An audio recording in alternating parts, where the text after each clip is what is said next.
Boa noite, pessoal. Vamos chegando. Ajustar aqui melhor. Boa noite. Como vocês estão?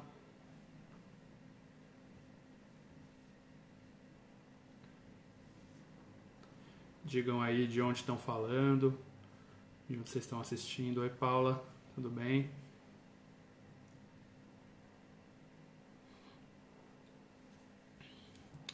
Vamos lá, hoje temos um convidado especial. Então já vou chamar ele aqui para a gente começar a nossa conversa.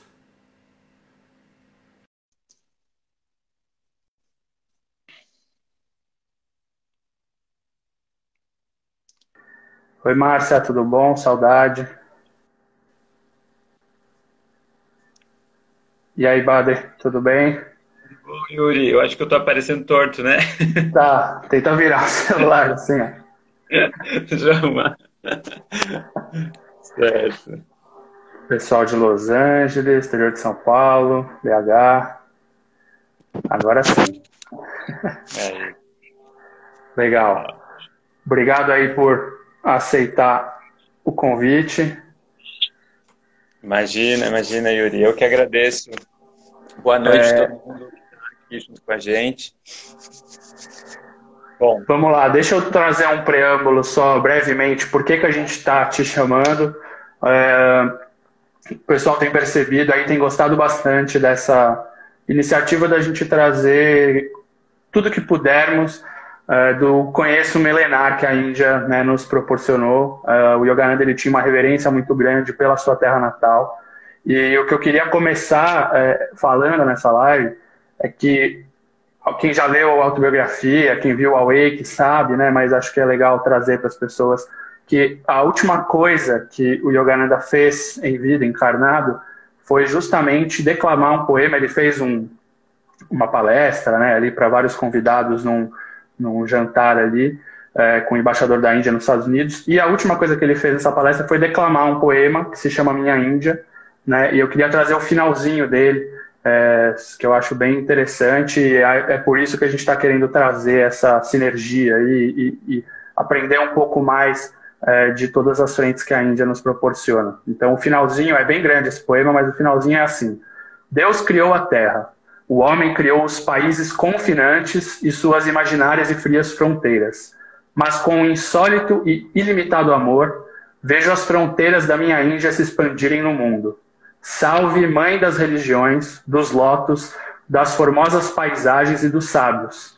Teus amplos portais estão abertos para saudar os reais filhos de Deus de todas as eras, onde o Ganges, as florestas, as cavernas do Himalaia e os homens sonham com Deus.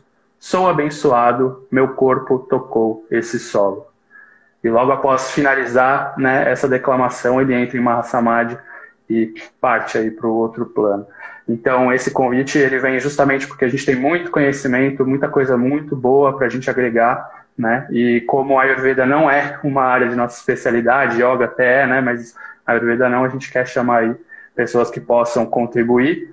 E hoje temos aqui Badrinath Das. Queria que você se apresentasse para as pessoas te conhecerem, explicar um pouco aí tua área de atuação, tua área de estudo. tá certo. Obrigado, Yuri. Boa noite a todo mundo que já está entrando aqui, todo mundo que já está com a gente. Muito prazer, aqui eu não conheço. Bom, a minha formação inicial é em biologia, mas depois, ao longo da vida, aliás, de todo modo, é bastante compatível com a Ayurveda também. Por meio do caminho espiritual, eu entrei em contato com essas áreas de conhecimento, que são o Ayurveda, o Jyotish, e foi crescendo meu interesse por essas outras áreas de conhecimento da Índia. O interessante é que foi por meio do caminho espiritual, isso que eu gosto bastante de lembrar disso. E então, eu fiz a pós-graduação em Ayurveda, hoje eu trabalho como terapeuta e como professor no Instituto Naradeva Shala. E, aliás, para quem gosta do tema, a gente também vai ter um congresso totalmente aberto, um congresso de Ayurveda, na semana que vem, totalmente aberto a todo mundo que quiser participar. No canal do Naradeva vocês podem encontrar informação. E, bom, e hoje eu estou aqui para falar com vocês especificamente sobre Ayurveda na imunidade. Bom, a gente costuma ir, bom, é importante lembrar disso também, a gente costuma ir para a Índia, então a gente sempre traz informações novas, sempre atualização também das formações que a gente traz lá da Índia. A gente já teve formações lá em saúde da mulher, formações em prática de preparo de medicamentos, formações sobre alimentação. E, então, quem acompanha o Naradeva também deve estar ciente de tudo isso que acontece, né? Quem quiser, tá aí, ó, passou aqui o Naradeva Shala, deu um tchauzinho, então quem quiser acompanhar, depois vocês podem entrar lá, a gente vai marcar eles também aqui quando subir a live no IGTV, e vocês podem olhar lá, tá? É o @Naradeva Shala, que né, inclusive quem está acompanhando as lives aqui, também o Eric Schultz faz parte do Instituto, e ele fez uma live aqui com a gente bem legal, há, acho que 2 semanas. E como que você entrou, assim, né, dentro da Ayurveda, você acabou estudando mais o quê, né? Acho que isso seria interessante para as pessoas entenderem o que a gente quer trazer. Claro, legal você perguntar, Yuri. Naturalmente, a gente acaba migrando mais para uma ou outra área de interesse, né? E até pelo meu passado em biologia, eu acabei gostando demais do estudo das plantas medicinais no Ayurveda, né? Então, isso ressoou bastante para mim, porque eu já tinha um interesse muito grande em botânica, já tinha estudado muito botânica, e é muito bonito ver como outras culturas, no caso, como a cultura tradicional da Índia, também entende as plantas medicinais. E é interessante observar essas semelhanças e diferenças nos diferentes olhares que as culturas vão colocando sobre esses elementos, né? Então, essa Legal. É minha principal área de interesse no Ayurveda. Mas o Ayurveda é tão grande, a gente acaba gostando de muitas coisas, na verdade. Claro. Sim. E aí, assim, né, a gente tem tentado, né, trazer lives que tenham relação com esse momento que a gente está vivendo. Se você quiser falar um pouco sobre o que é o Ayush, para o pessoal conhecer, e aí, né, já trazer um pouco desse tema aí que a gente vai falar. Maravilha. Bom, na Índia eles têm um ministério que cuida dessas questões de pesquisa e educação relacionadas a Ayurveda, Yoga, Naturopatia, Unani e Siddha, que são outros sistemas também sistemas tradicionais de cuidado da saúde na Índia. Então eles têm um ministério, então um órgão governamental que cuida de tudo isso, é o Ayush. E esse órgão divulgou algumas diretrizes, algumas medidas gerais de melhora da imunidade, que a população pode seguir. Então, logo no começo da pandemia, esse órgão divulgou essas medidas. E eu queria hoje compartilhar essas medidas com vocês. Eu queria falar sobre elas e observando bem as plantas que fazem parte dessas medidas, para a gente pensar nas propriedades que elas têm de acordo com a Ayurveda também. Tá? E como a gente pode fazer outros usos, de repente, delas na nossa vida. São plantas bem simples, vocês vão ver que são especiarias. Tá? Legal. Bom, a princípio, a primeira regra que eles colocam, que todo mundo pode seguir para melhorar a imunidade, nesse período todo mundo quer melhorar a imunidade, né?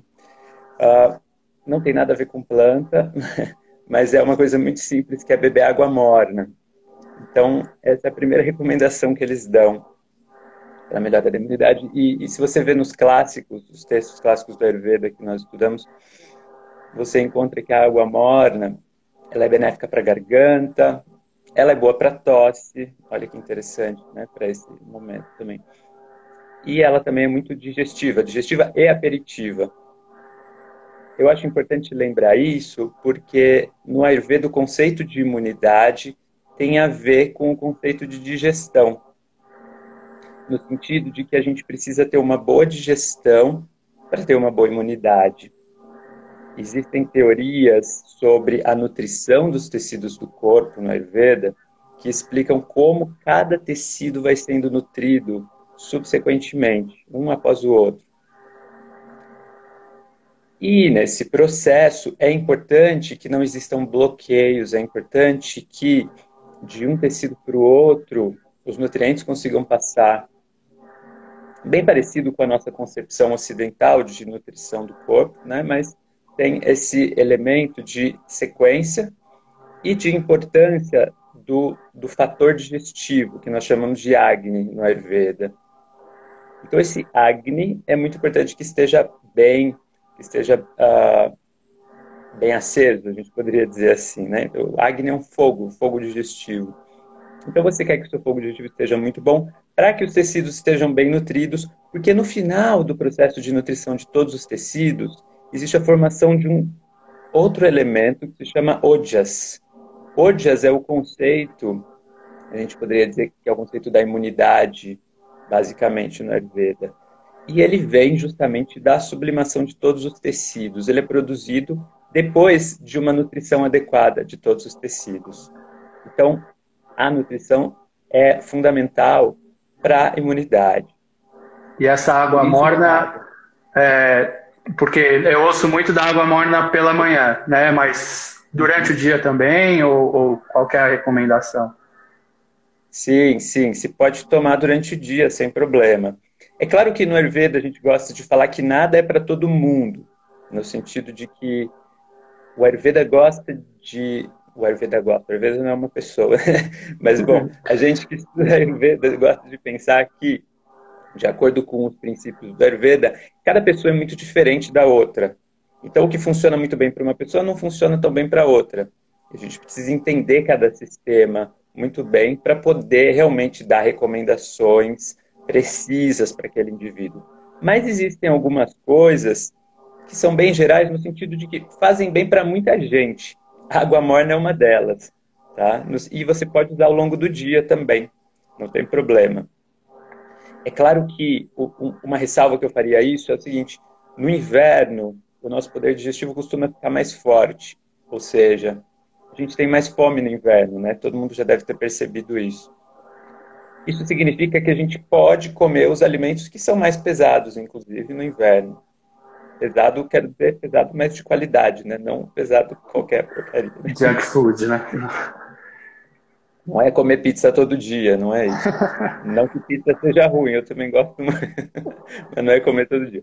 Enfim, a ideia é que no inverno o nosso poder digestivo fica um pouco mais forte. Então você tem que observar bem se de repente ele não está ficando forte demais e você está tendo queimação ao tomar água morna. É difícil acontecer, mas é só uma ressalva que eu faria para essa estação, tá? Do inverno, que justamente o nosso poder digestivo está mais forte. No geral, a água morna é muito legal para isso tudo que eu falei. Então ela é digestiva, ela é aperitiva, ela é boa para garganta, ela é boa para tosse, tá? Então é uma coisa muito legal e você pode tomar ao longo do dia. Essa é a primeira recomendação que o Ayush dá para melhorar a imunidade. Faz sentido se a gente pensa novamente nesse conceito de que a imunidade depende da digestão. Se a água morna está melhorando a digestão, ela vai melhorar a imunidade de alguma forma também, né? Depois eles recomendam a prática de yoga, né, que vocês já sabem muito bem. Prática de yoga com meditação e pranayama, claro, e a gente sabe que tem muitos estudos científicos mostrando os benefícios dessas práticas na imunidade. E eles recomendam também o uso de algumas especiarias que você pode ter usando na culinária mesmo, né? Algumas especiarias para você usar mais. Todas essas especiarias que eu vou falar hoje, você encontra também estudos científicos do efeito imunomodulador dessas especiarias. Ou seja, você encontra estudos científicos mostrando que essas especiarias realmente melhoram o funcionamento do sistema imune de várias formas. Cada uma tem ações específicas, porque o sistema imune também é muito complexo, né? Não é o caso da gente discutir essas ações específicas hoje. Mas todas elas têm ação no sistema imune. Eu acho que alguém perguntou alguma coisa que eu perdi ali. Eles perguntaram sobre o horário para se tomar essa água morna, se é depois da refeição, e alguém também falou se a água gelada é ruim. Ah, boa pergunta, legal. Água gelada é ruim, tá? Bom, como eu disse, nada é igual para todo mundo. Mas água gelada é uma coisa que geralmente é ruim, sim, para a maior parte das pessoas. E ela é ruim porque o Dr. Vasant Lad, que é uma grande referência no Ocidente, que ele veio da Índia, mas né, ele atua muito no Ocidente, ele fala que qualquer coisa abaixo da temperatura do corpo é um choque para o nosso sistema. Então, a água gelada faz muito mal e acaba com o seu poder digestivo. Não é legal. Estraga a garganta, estraga seu poder digestivo, entope canais. E pensa que quando a gente tem um corte, né, a gente põe gelo para fechar, né, para estancar o sangue. Então, imagina tomar algo gelado, ele vai fazer esse efeito constritor dentro da gente. E ele vai fazer esse efeito constritor nos canais do corpo. É o que a gente não quer. A gente não Perfeito. quer entupir nossos canais, fechar nossos canais, né? Então não é legal. Agora, a água morna você pode usar na hora que quiser, né? Você pode usar enquanto você está trabalhando, você pode usar enquanto você come também um pouco. Não é errado usar um pouco de água durante a refeição. Pouco, não é muito, né? E aí ela Pode tem ser, que ser pura ou pode ser chá? pode ser pura ou pode ser chá, Tá, isso como aí, você então. Tá bom. preferir. Legal. E pode ser um chá desses que eu vou falar também. Perfeito. Então vamos lá, vamos Esse é para as legal. especiarias. Ah, só deixa eu fazer uma pergunta, Badi, que Claro. eu fiquei em dúvida. Levando em consideração que a Índia está inserida num clima diferente do nosso, provavelmente tem plantas diferentes que nascem lá, como que se faz essa adaptação para o nosso país que tem outras plantas, outras, enfim, facilidades de encontrar aí essas É. especiarias? Uma coisa legal é que a gente tem muitas especiarias em comum. E todas que eu vou falar hoje são especiarias que a gente tem aqui. Não vou falar Perfeito. de nenhuma que não temos. Até no nosso curso de Ayurveda, a gente sempre prioriza né, as plantas que tem na Índia e tem aqui também. Porque a gente encontra a descrição delas nos clássicos do Ayurveda e a gente encontra essas plantas aqui para usar. Isso é muito legal. Então, tem muitas que tem. Então, quando você pensa em capim-limão, rosa, gengibre, cúrcuma, são todas plantas que são descritas nos textos clássicos e que nós encontramos aqui no Brasil. Então, isso não é necessariamente uma dificuldade. Claro, tem plantas que só tem na Índia, que é difícil de achar aqui, mas a gente prefere as que tem aqui, Claro, para o claro. uso caseiro e também para recomendar para as pessoas, né? Uhum.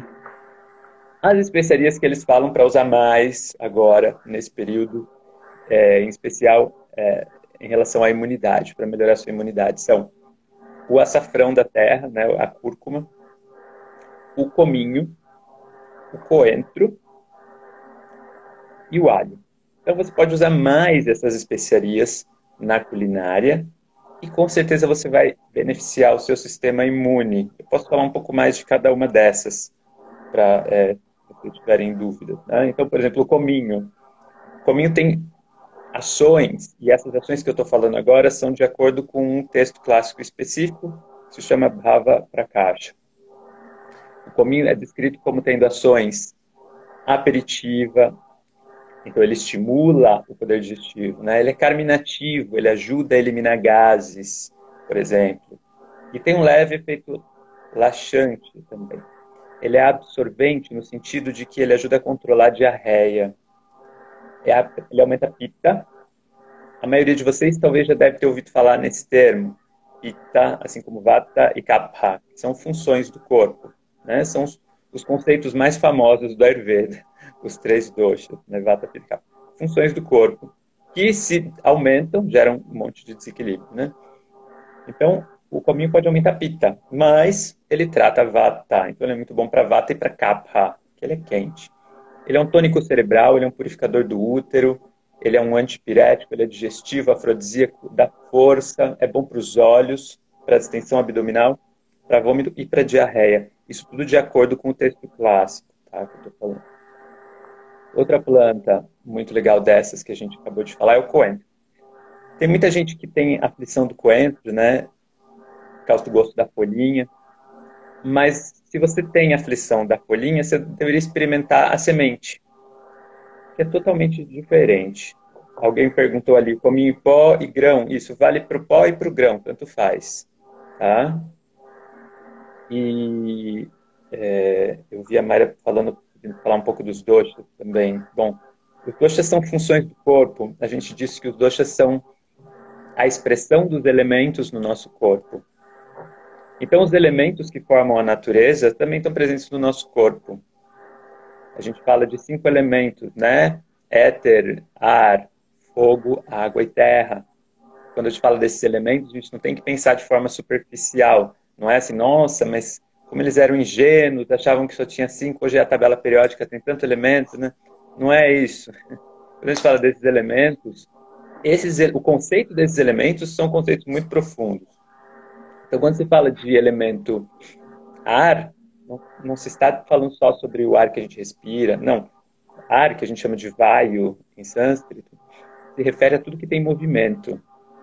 Quando a gente fala de elemento fogo, Agni, se refere a tudo que tem calor, tudo que tem luz ou transformação. Quando a gente fala de água, Jala, a gente está falando de tudo que tem coesão, liquidez, e não só H2O.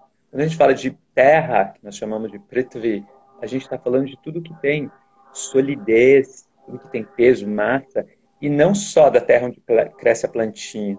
Aí quando a gente fala de éter, que a gente chama de Akasha, a gente está falando de tudo que tem espaço. Então, no fim das contas, todas as coisas que a gente conhece têm todos os elementos, e o nosso corpo também tem todos os elementos. Só que como esses elementos estão no nosso corpo? Nosso corpo é um sistema dinâmico, assim como os outros animais também. Então, a expressão desses elementos nesses sistemas dinâmicos, que são os corpos desses seres vivos, a gente chama de dosha. Então, a expressão de ar e éter é vata, que é a função de movimento do corpo. A expressão do fogo com água é pitta, que é a função de transformação do corpo e metabolismo.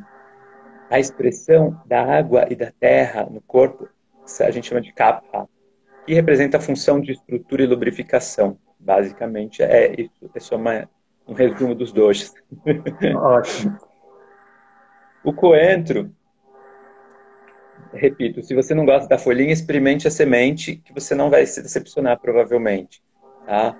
O coentro é muito interessante porque ele é diurético, aperitivo, segundo o texto clássico. Tá? Digestivo, antipirético, absorvente. Esse absorvente, eu quero dizer, é um efeito de ajudar a controlar a diarreia. Ele melhora o sabor, ele reduz os 3 doshas. Então, ele é bom para os 3 doshas. Olha que planta legal. Ele suprime vômito, tosse e parasitas. Então, é uma planta incrível e você pode usar de várias formas. Alguém perguntou se a Ayurveda serve também para tratar cachorro e gato. Interessante. Existe linhas, sim, existem linhas dos Vedas que vão falar de cuidados dos animais. Apesar de que é tanta coisa no Ayurveda que a gente acaba não estudando num curso de Ayurveda que a gente tem, como tratar desses outros bichinhos, né? Seria muito legal um dia se a gente tivesse essa especialização também. Veterinária ayurvédica. Seria legal, né? Só um adendo aqui, que já perguntaram algumas pessoas sobre como eu faço para saber meu dosha, né? Então, enfim, acho que você poderia falar aí melhor, né? Tem essa questão de que o dosha vai mudar a vida toda, né? Então a gente está sempre mudando ele também, enfim. Sei.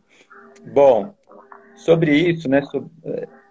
Esse é sempre um tema muito famoso também do Ayurveda, né? Uma coisa que é importante entender é que existe a nossa natureza, a natureza da nossa constituição, que a gente chama de Prakriti. Prakriti significa natureza.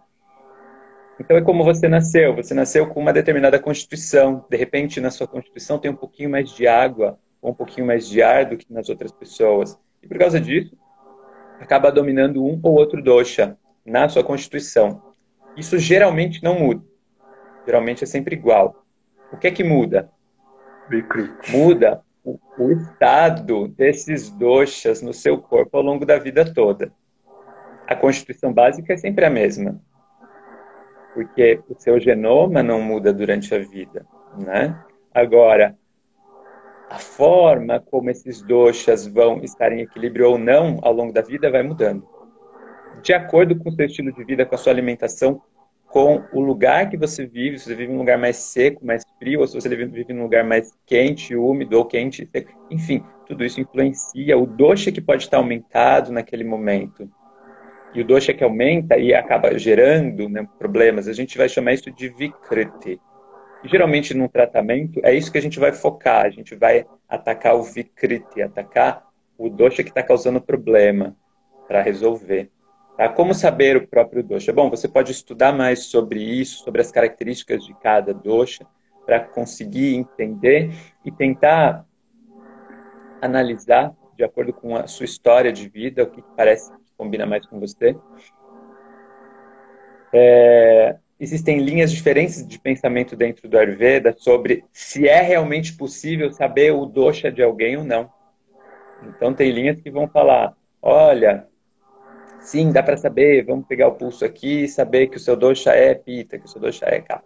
Agora, outras linhas falam, olha, o pulso muda ao longo do dia, tem um horário certo para pegar. Quando você vê a pessoa, a informação que chega até você é misturada entre o que é a natureza da pessoa e como ela está agora. Então, é muito difícil uma outra pessoa te falar qual é o seu dosha.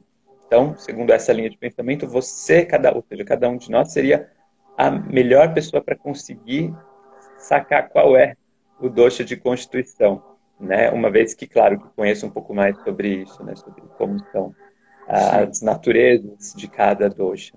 Tá? E talvez até mais importante do que saber o seu dosha de constituição seja você conseguir identificar o que está desequilibrado, né? E tratar ali os seus desequilíbrios. Tá. Na prática é isso mesmo, Yuri. Vale mais a pena tentar saber o que está desequilibrado do que até o dosha de constituição. Claro que também é importante, não estou tirando a importância do dosha da constituição, mas no dia a dia a gente quer saber, nossa, o que está desequilibrado? O meu vata que está aumentado, então eu preciso mexer nele, usar coisas que equilibram vata, assim por diante. Agora, o coentro, como a gente acabou de ver, o coentro equilibra os 3 doshas, então você nunca vai errar. Pronto, ótimo. Né? O coentro é muito legal para queimação também. Tem muita gente que tem problemas de queimação, de estômago e tal. O coentro é ótimo para essas coisas. É maravilhoso. Fazer um chá da semente de coentro, por exemplo. Usar mais o coentro ou a folhinha dele na comida. Tudo isso é ótimo. Tá? Outra coisa que é recomendada bastante é o alho. O alho que a gente já tem costume de usar bastante no Brasil mesmo. Para a gente é fácil até, né? Claro que existem ressalvas ao uso do alho, principalmente nos meios da meditação, do yoga, né? Porque, de fato, o alho é considerado um alimento tamásico, né? Mas, do ponto de vista medicinal, do ponto de vista terapêutico, ele é muito interessante, né? Então, de repente, talvez você, enquanto pessoa que faz yoga ou que medita, pode decidir não usar ele na rotina, mas uma vez ou outra querer usar ele como terapêutico, né?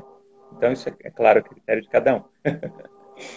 O alho ele tem muitos efeitos, muitas ações. Então, ele é considerado vitalizador dos tecidos, afrodisíaco, digestivo, laxativo, bom para a voz.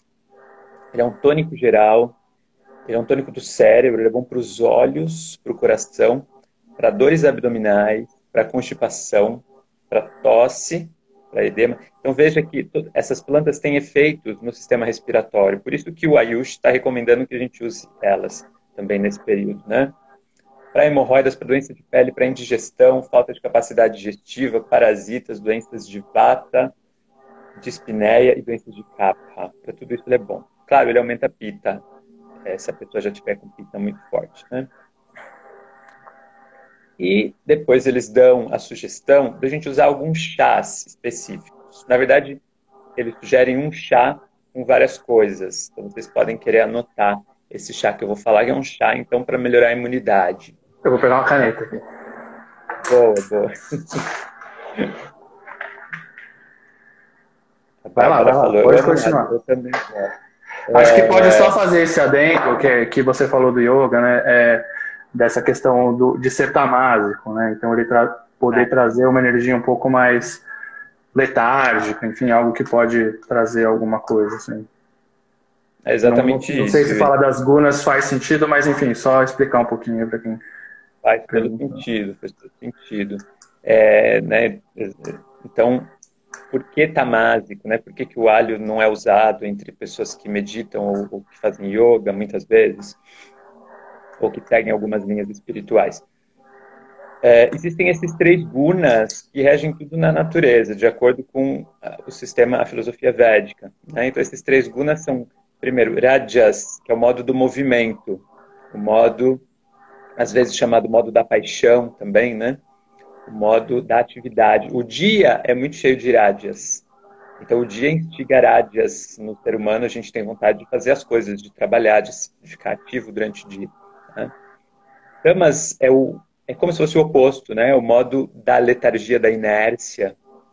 A noite é rica em tamas. Tamas também é chamado modo da escuridão, às vezes até da ignorância, né? Eu gosto de pensar que quando a gente está dormindo, a gente está ignorando tudo o que está acontecendo ao nosso redor.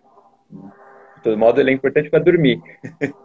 Se não tiver o suficiente nível de tamas na hora de dormir, você não consegue dormir se a mente estiver muito rajásica. Então ele também Não vai ter uma boa recuperação, né? Exato, exato. E existe sattva, que é o modo do equilíbrio, o modo da clareza, também chamado modo da bondade. Na mente, os doshas, as coisas que podem atrapalhar a mente, são rajas e tamas. Porque se a mente fica muito rajásica, com muito rajas, ela fica muito ativa, a gente pode ficar ansioso, por exemplo, aquela mente muito movimentada. E o outro estado que é ruim, em excesso na mente, é tamas. Tamas em excesso deixa a mente embotada, letárgica, certo? E em excesso pode deixar a gente triste, deprimido também, né? Então a gente sempre tem que lutar para aumentar a sattva, geralmente, na nossa mente, porque sattva vai trazer equilíbrio. E coisas como meditação, pranayama, yoga, leituras espirituais, autoconhecimento, isso tudo melhora a sattva na nossa mente, com certeza. Olhar o nascer do sol, olhar o pôr do sol também. Isso melhora a sattva na nossa mente. Tá? Então isso traz equilíbrio. Isso é muito legal e pode ser aplicado diretamente pelas pessoas. Por isso que o alho, bom, tendo um pouco mais de qualidade tamásica, não é tão recomendado para quem está meditando, fazendo yoga, enfim, né? Tamas, alguém perguntou de novo ali, tamas é o modo da letargia, da inércia, tá? Certo. Então existem algumas especiarias que são recomendadas fazer um chá que pode ser muito bom para a imunidade. Então o Ayush divulgou essas medidas e entre essas medidas de promoção da imunidade, uma delas é esse chá, que eu vou contar para vocês o que tem.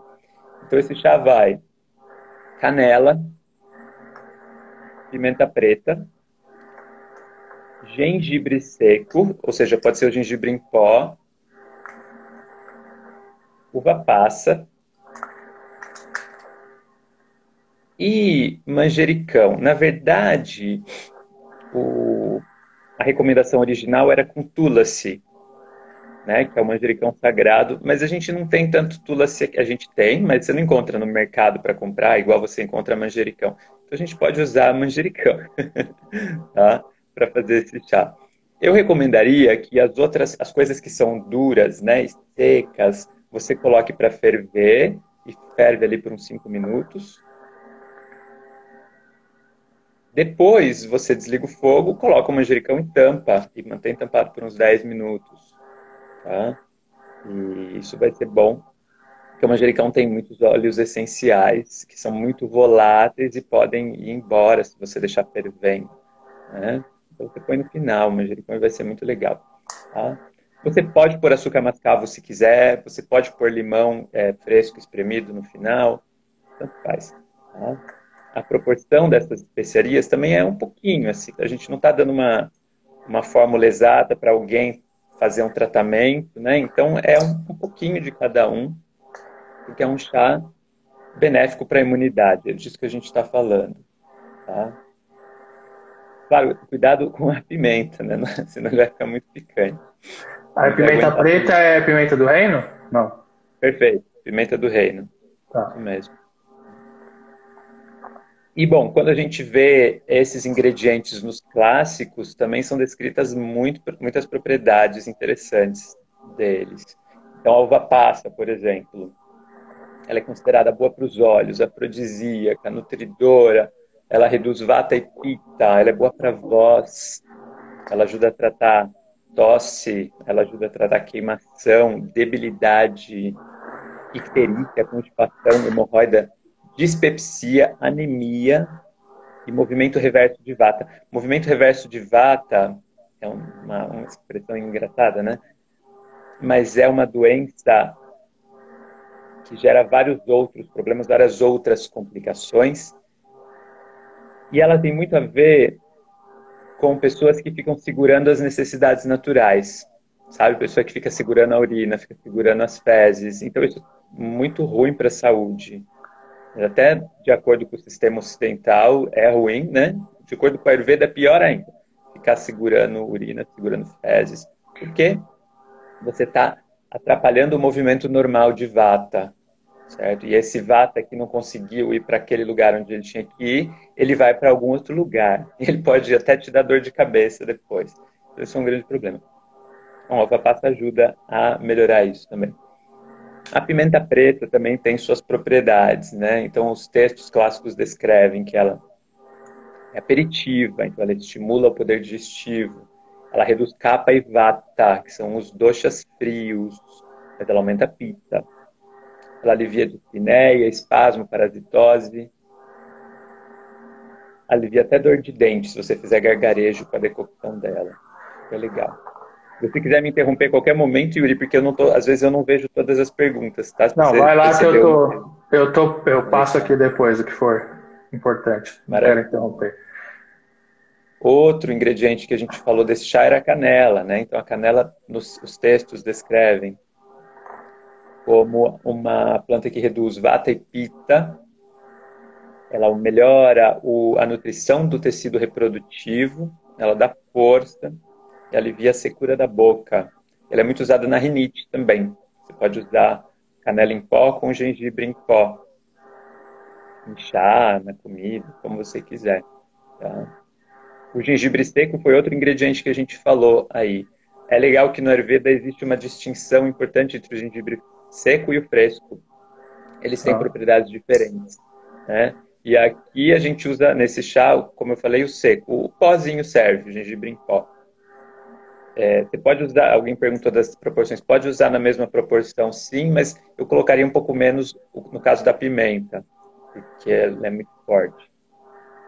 Então, o gengibre seco, ele faz o quê? Ele é digestivo, como várias dessas que a gente viu. Então, volto a repetir como a digestão é importante para a imunidade também.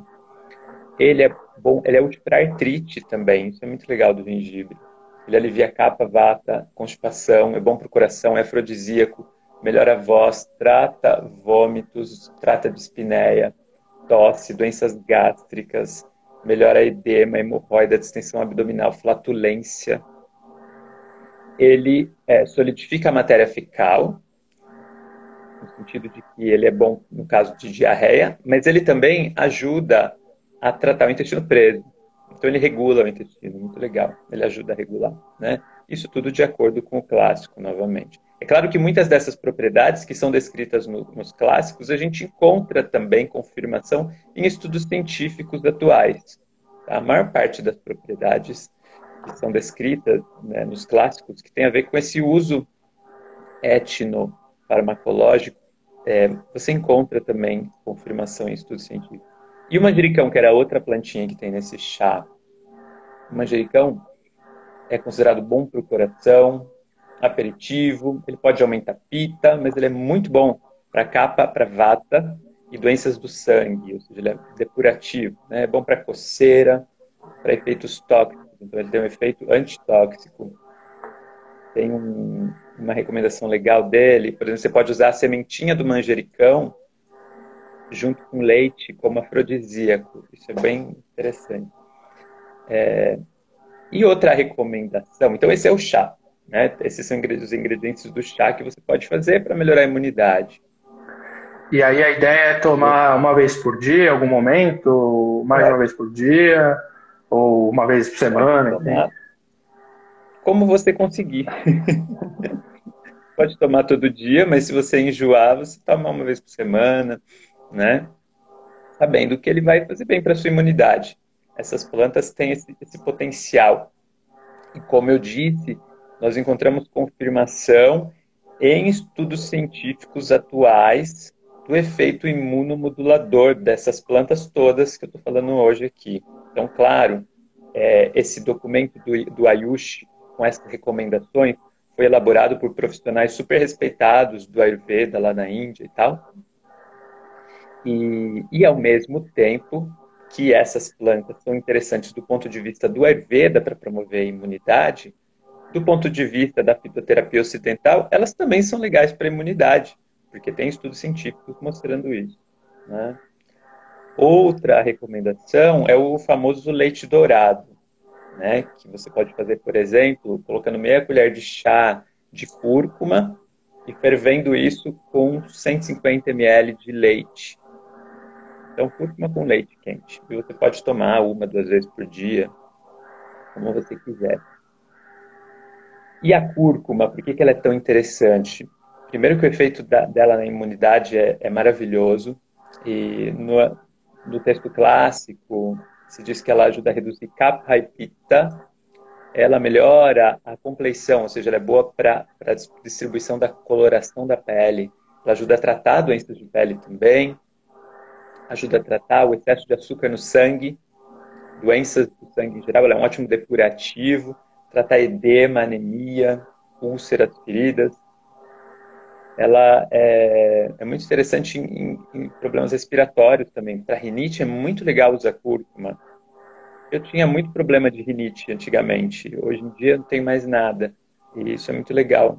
Basicamente é por causa dessas especiarias, eu acredito. Bom saber, porque eu vivo espirrando. Começa a usar mais cúrcuma, Eu tenho um pouco. mais gengibre. Vai ser bem legal. E são coisas seguras, né? Que a gente está falando. A maior parte delas são bem seguras. Então, cúrcuma. Todo mundo tem em casa, é um tempero, né? Então a gente não está falando de coisas potencialmente perigosas. É claro que, como eu disse, a pimenta preta eu vou evitar em excesso, especialmente se eu tenho um pita um pouco mais elevado. A gente tem que usar, claro, o bom senso sempre nessas coisas também.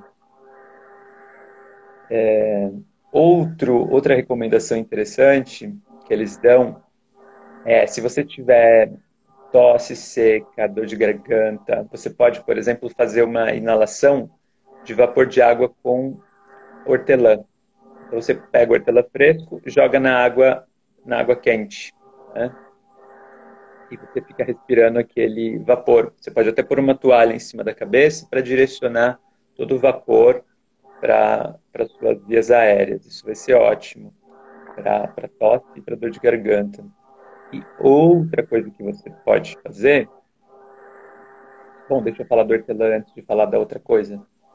O hortelã, de acordo com o texto clássico, ele também é fortalecedor, ele é aperitivo, ele reduz kapha e vata, ele é diurético, ele pode ser usado também em caso de febre, digestão lenta, falta de apetite, diarreia, problemas respiratórios, vômito, distensão, soluço, tosse, parasitas, problemas urinários, dismenorreia, o hortelã é legal também, intoxicação, intestino irritável, até rigidez da mandíbula, o texto diz.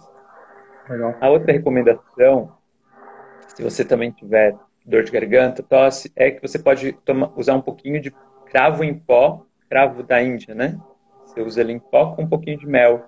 Você pode tomar umas 2 ou 3 vezes por dia, se tiver tosse, irritação na garganta.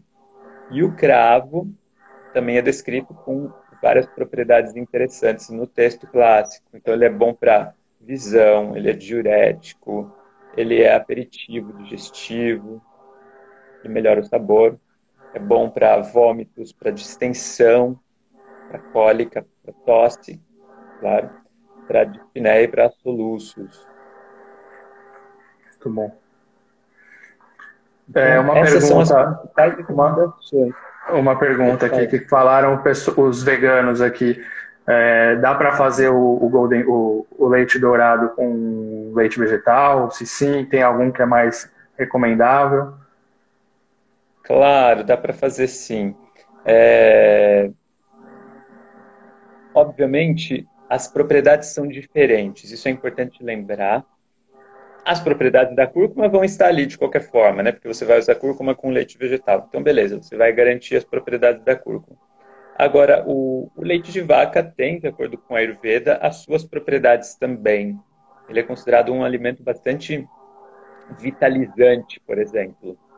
Ele é muito celebrado por suas propriedades no Ayurveda. É claro que existe toda a discussão de, opa, mas aquele leite que eles estavam falando não é igual ao leite que a gente tem hoje na caixinha do supermercado, né? E essa discussão é super válida, é super legítima, né? E claro, se você tem acesso a um leite de qualidade, um leite orgânico, por exemplo, é muito melhor do que você usar o leite do supermercado. E ainda dentre os do mercado, eu acredito ser melhor que você use, por exemplo, o que é só pasteurizado, né, que é só leite puro mesmo, do que o outro, que é o UHT, que tem um monte de outras coisas além do leite, né? Tem Sim. citrato de sódio e outras coisas que a gente não precisa tomar junto, mas está ali. Então, existem essas gradações do que é melhor, com certeza, né? E se você não quer usar o leite de vaca por diversas razões, você pode usar um outro leite, claro. Lembrando que as propriedades do leite são diferentes, mas por que não usar? Então, se você for pensar no leite de coco, você vai pensar em propriedades do coco que estão vindo junto aqui com a cúrcuma. Se a gente for usar o leite de amêndoa, a gente vai ter as propriedades da amêndoa vindo junto aqui com a cúrcuma. A amêndoa é muito legal, a amêndoa é super bom para vata, por exemplo. Então pode ser interessante. E fica bem gostoso, né? Então pode usar sim outro leite que não seja de vaca se quiser. Alguém perguntou que estava tomando muito chai, né? Ela falou. Que E notou que amarelou os os dentes dentes. amarelaram. Tive azia devido a pimenta e gengibre. Ah, então, bom, esse é o tipo de coisa que a gente quer observar bem, né? Opa, tá tendo muita pimenta no meu chá, eu tô ficando com azia. Então, imediatamente tira as especiarias que são muito quentes, né? Então a gente tira daí a pimenta, tira daí o gengibre, ou diminui bastante, pelo menos.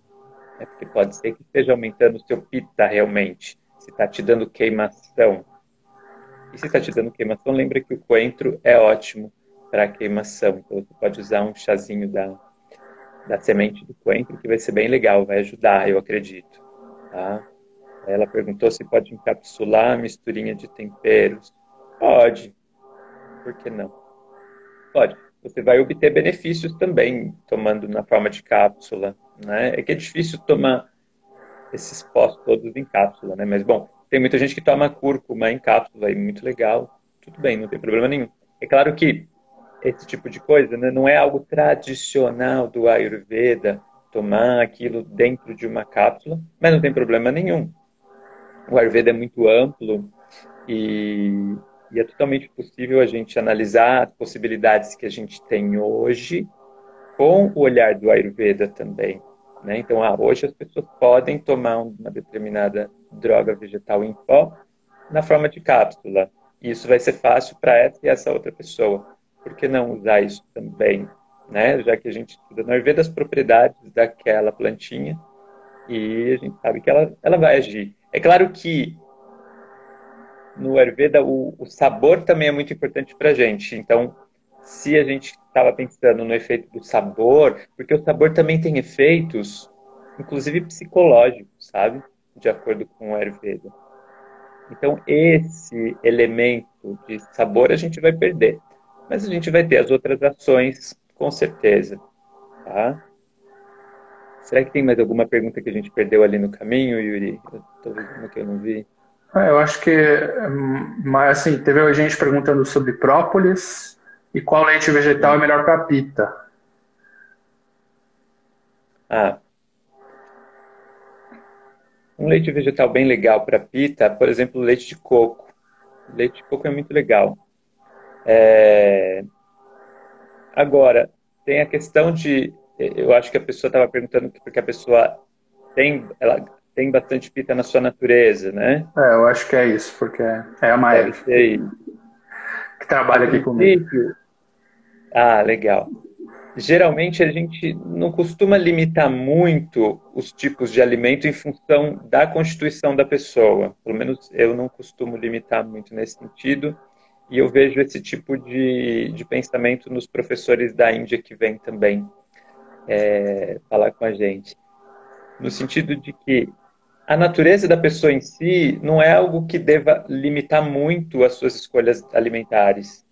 Né? Por exemplo, nossa, eu sou pita, então eu vou comer só isso, porque eu não posso nem chegar perto daquela cor de gengibre, por exemplo, porque eu sou pita.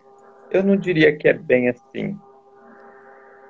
A gente deve comer o que o Ayurveda recomenda, né? Que a gente deve comer alimentos dos 6 sabores, com predominância do sabor doce. Quando a gente fala do sabor doce, não quer dizer que o seu prato tem que ser cheio de chocolate, bolo, mas sim que você tem que comer bastante alimentos como cereais, ou tubérculos, coisas que têm esse sabor doce naturalmente, né? Então, coisas que têm carboidrato, enfim.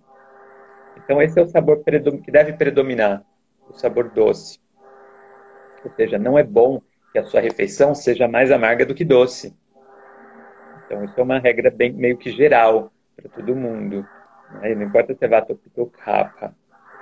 Outra regra meio geral é que você deveria comer coisas da estação, né? Alimentos com os quais a sua família, seus antepassados estão acostumados, né? Coisas assim. Isso faz bem para você. Agora, se você está com o pita agravado, aí você tem que tomar cuidado com alguns alimentos, né? Opa, então eu vou tomar muito cuidado com o alho, com o gengibre, com a pimenta preta. Então, esse tipo de raciocínio eu gosto de usar, geralmente.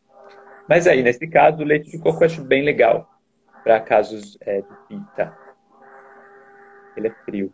Legal. Então, um resultado legal. E aí também outra pergunta era sobre pressão alta. Se tem pressão alta, tudo bem tomar esse chá? E lembrando, gente, a live fica gravada assim, tá? Vocês podem entrar aqui depois e pegar todas as recomendações, anotar com calma. Que legal. Bom, existe uma certa controvérsia no que se refere ao uso do gengibre quando a pessoa tem pressão alta, né? Então, tem gente que vai dizer que aumenta a pressão e, no entanto, também existe, inclusive, referência científica dizendo que, na verdade, não, que ele ajuda até a diminuir a pressão. Nesse caso, quando a gente vê alguma controvérsia, eu gosto de analisar caso a caso. E eu acho que vale muito a pena a pessoa conseguir escutar o próprio corpo. Então, opa, eu tenho determinada limitação de saúde, mas eu queria experimentar esse chá. Então, eu experimento em quantidades bem pequenas, numa dose mínima. Põe só uma pitadinha dessas especiarias. Ah, mas eu já sei que a pimenta preta me faz mal. Então, não usa, não precisa. Né? Usa as outras, não é? E as que você não conhece, usa só um pouquinho. Vai sentindo como o seu corpo reage. De todo modo, como eu disse, não é para usar grandes doses dessas coisas aqui. Eu não estou falando que é bom para a imunidade, então eu vou usar meio quilo de cúrcuma todo dia. Não é isso, né? Essas são recomendações gerais que foram publicadas pelo Ministério do Ayush da Índia para melhora da imunidade, para um uso moderado. Tá? Eles até nem falam a quantidade que você deve pôr, mas se supõe que a pessoa vai usar uma quantidade moderada, ou seja, não é aquela quantidade no chá que você vai estar tomando um chá que parece uma lama, de tanto pó que você colocou nele. Não é isso, tá? Então, uma quantidade moderada. E aí, tudo bem. E vai observando, né? Se alguma coisa te faz mal, tira imediatamente. É interessante esse ponto, né, que você falou, que o Eric também frisou bastante na nossa live, de que o Ayurveda ele trabalha muito com a singularidade, né? Somos todos seres completamente diferentes uns dos outros e a gente vai ter que conseguir fazer essa identificação, mas também fica uma recomendação de você buscar um terapeuta Ayurveda, um médico ayurvédico, né, para conseguir ter aí uma análise mais profunda e para olhar para essa singularidade justamente para ter as melhores recomendações. Né? Exato, exato. Se você tem dúvida do que usar, do que comer, né, de como tratar melhor as coisas que você sente, com certeza vale muito a pena procurar um profissional ou uma profissional do Ayurveda, né? E aí você pode tirar todas essas dúvidas com calma, né? E entender, de acordo com o seu caso, o que é legal para você usar, o que você poderia usar mais no seu dia a dia, na sua rotina, e coisas além da alimentação também, né? Claro. Práticas em geral de exercício, de rotina e tudo mais. Eu vi que alguém perguntou de novo do leite dourado, então o que eles recomendam é meia colher de chá da cúrcuma com 150 ml de leite. Ah, legal, que alguém já tinha lembrado, ótimo. Legal. O que mais? Mais alguma coisa aí para acrescentar? Essas são as principais recomendações que eles trazem aqui do Ministério do Ayush. Alguém perguntou da cúrcuma fresca. Pode usar a cúrcuma fresca também, apesar de que na Índia a gente nunca viu eles usarem a fresca. Geralmente eles transformam em pó para usar em pó, né? E inclusive eu já perguntei isso até para um Vaidya, para um profissional da Ayurveda de lá, ele falou: "Não, aqui a gente geralmente usa em pó". Mas eu não vejo problema usar ela fresca no sentido de que ela vai ter propriedades também. Nesse sentido, tudo bem, mas é legal saber que ela geralmente é usada em pó. Tá? E o própolis aí perguntaram algumas vezes também. Própolis. Legal. Do própolis, eu nunca encontrei no texto clássico uma menção do própolis. Isso não quer dizer que não exista. Talvez exista, porque eu não conheço toda a extensão de todos os textos do Ayurveda. Mas eu nunca vi. De todo modo, com certeza é interessante para a imunidade, né? A gente tem referências científicas aprovando esse tipo de ação do própolis. Ele melhora, sim, a imunidade por vários caminhos específicos. Se eu não me engano, ele até melhora a apresentação de antígenos por meio dos linfócitos e tal. Então, ele é interessantíssimo para a imunidade, apesar de eu não ter essa referência para falar para vocês em relação ao Ayurveda, né, do própolis. Justamente por causa disso. Eu nunca vi ele descrito num texto desse. Tá? Eu vi um médico ayurvédico algumas semanas, o Ricardo Balsimelli, falando justamente isso. Né? As pessoas perguntando de própolis, ele falou: é bom, mas o Ayurveda, pelo que eu sei, também nunca ouvi falar. Né? Então, é isso. Legal. Eu acho que eu sei que tem um momento aqui que o Instagram vai cortar a gente, é isso, não é, o Yuri? Não, o meu não corta mais. Mas a gente tá. Enfim, ele passa da 1 hora, mas vamos encaminhando também. O tema da live hoje, para quem entrou depois, o Badri aí está explicando para a gente sobre especiarias, ervas, recomendações aí de chás, do que a gente pode fazer para melhorar o nosso sistema imune, né? Tudo isso aí com base no Ayush, né? Que é o ministério que, dentre tantas coisas, trabalha aí com Ayurveda, Yoga, enfim. Eu acho que, assim, você podia trazer aí algumas considerações finais, falar o que mais você acha que é adequado. Como a gente já conversou, quero ver de mais para frente te chamar de novo, a gente falar um pouco mais dessa parte psicológica, né, do relacionado à Ayurveda, também em algum momento de Jyotish, que é um assunto que eu quero trazer aqui, né, vai ser bem interessante. Legal, Yuri. Bom, no geral, então, são especiarias que têm efeito no sistema imune, a gente viu, todas elas têm estudos científicos também mostrando o papel imunomodulador delas, ou seja, elas melhoram o sistema imune de alguma forma. São especiarias que são recomendadas, inclusive, pelo Ministério do Ayush, que é esse órgão específico que a Índia tem, que cuida de Ayurveda e outras áreas de conhecimento, né? Eles recomendam para esse momento da pandemia, porque melhoram a ansiedade. A ansiedade não... melhoram... Esse é o sinal do Vata aumentando nessa hora. Tá ficando tarde. A gente começa a trocar as palavras.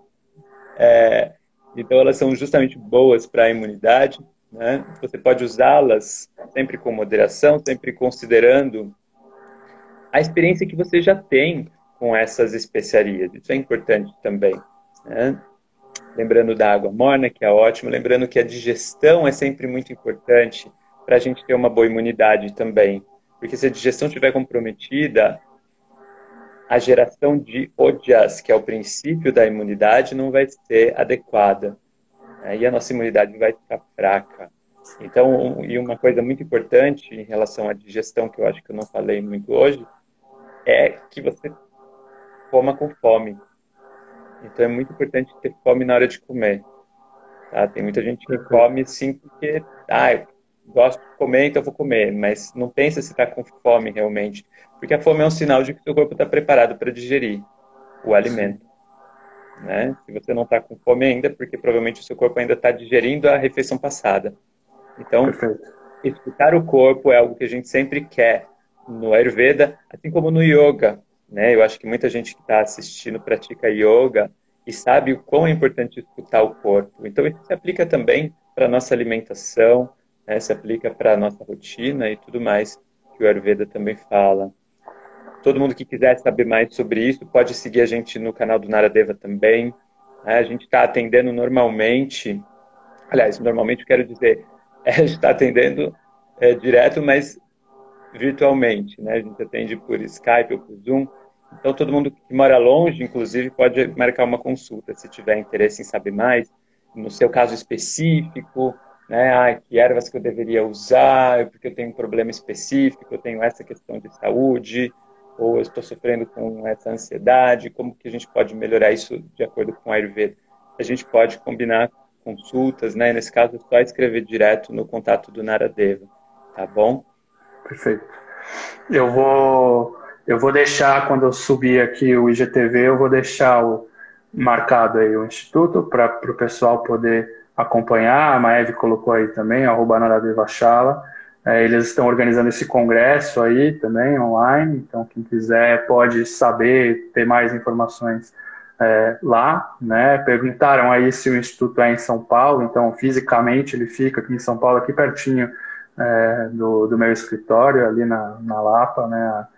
A Carol, inclusive, que trabalha aqui com a gente, faz yoga lá, né? Agora deu uma interrompida. E é isso, assim, eu queria primeiro deixar a recomendação aí para todo mundo que assista a live novamente, se quiser pegar todas essas informações, né? Pode anotar para poder aplicar e colocar isso tudo em prática na sua vida cotidiana. A gente está fazendo uma parceria com o Instituto Naradevachala, porque ele aborda muitas áreas de conhecimento que são afins a yoga e também yoga, e tem tudo a ver com esse universo do Yogananda. Né? Eu recomendo para quem está querendo saber um pouco mais também desse assunto. O Yogananda ele fala bastante de alimentação no livro Eterno na Busca do Homem. Eu já trouxe ele aqui algumas vezes para você. Ele fala sobre jejum, fala sobre também recomendações do que comer e do que não comer, então recomendo, né? Vocês podem encontrar os livros lá no link da bio. E a gente vai trazer outras pessoas também, então semana que vem traremos outro professor do Instituto, que é o Jonas Massetti, vamos falar um pouco de Vedanta, vamos trazer o Kamala também para falar um pouco de alimentação. E é isso, queria agradecer muito a tua disponibilidade, Badri, e as portas estão abertas, a gente volta aí a se falar. Obrigado, Yuri, obrigado a todo mundo. Uma coisa só que eu esqueci de falar, mas que é muito importante, tudo isso que a gente falou sobre melhorar a imunidade e tal, não exclui todas as recomendações que já são importantes para esse período, né, que a gente está vivendo, esse período singular da nossa história aí. Então é lógico que você ainda tem que usar máscara, que você ainda tem que evitar aglomeração, né? Não adianta usar essas especiarias e sair na rua achando que vai estar protegido de tudo, não é assim não. Né? Então todas as recomendações dos órgãos oficiais são super importantes de serem seguidas. Né? A gente não está falando em nenhum momento que a Ayurveda cura, cura totalmente o Covid, não é isso, e nem que previne absolutamente, não é isso que a gente está dizendo. Mas sim melhora a imunidade, se você seguir essas recomendações. Né? E, bom, pode melhorar a imunidade, é bom para todo mundo, né? Vale a pena seguir. Então, eu agradeço muito, Yuri, pela oportunidade de estar aqui com vocês. Agradeço todo mundo que apareceu também para assistir. E fico à disposição para qualquer dúvida, alguém que precisar fazer contato, tá? É só me escrever. Muito obrigado, gente. Perfeito. Obrigado, Badri. Obrigado pela presença de todos. Semana que vem a live vai ser às 6h30, porque é o horário que o Jonas pode, tá? Então só já deixando esse aviso aí no ar. O arroba do Instituto é @naradebachala. Eu vou deixar marcado aqui no IGTV também. E nos vemos na semana que vem. Namaskar, Badri. Até uma próxima. Até, obrigado. Tchau, tchau. Tchau, tchau.